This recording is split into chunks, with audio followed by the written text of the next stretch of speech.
প্রধানমন্ত্রী সহ প্রায় 17 জন আমার ঘরের মানুষ।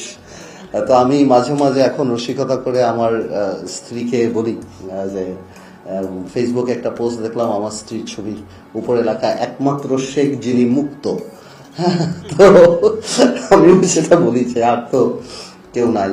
যতই আসলে ঠাট্টা করি, কিন্তু সত্যি কথা যেটা খুব আনফর্চুনেট বাংলাদেশের জন্য, আনফর্চুনেট আওয়ামী লীগের মতো একটা দলের জন্য, আনফর্চুনেট এত বড় একটা রাজনৈতিক দল, আমরা এই পতন থেকে কি লাভটা হলো, এই সরকারের মানে যে সরকারটা চলে গেল, এত বড় একটা রাজনৈতিক দল, আমি সবসময় বলি এখান থেকে আমাদের শেখার আছে যে আল্লাহর এই জমিনে অহংকারের সাথে হাঁটার কোনো সুযোগ নাই।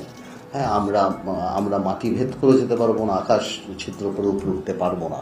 এবং আমি মনে করি অনলি অ্যারোগেন্স অ্যান্ড ইগো, এই দুটো জিনিসই। যে আমার ভাইরা কথা বললেন যে এখানে এমন সব লোকের নাম আসলো, এক সময় এদের নাম কেউ বলতো না, তারেক সিদ্দিকী সাহেব এবং আপনার জিয়া সাহেব।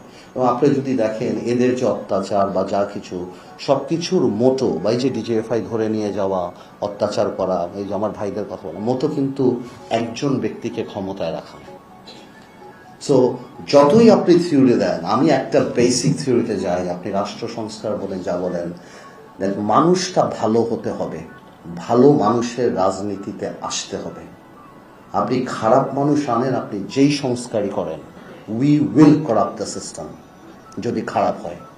আর যদি ভালো মানুষ হয়, আপনি যতই খারাপ দেন, আপনি দেখবেন তার মধ্যে থেকেও উনি ভালো কিছু বের হয়ে আসবে।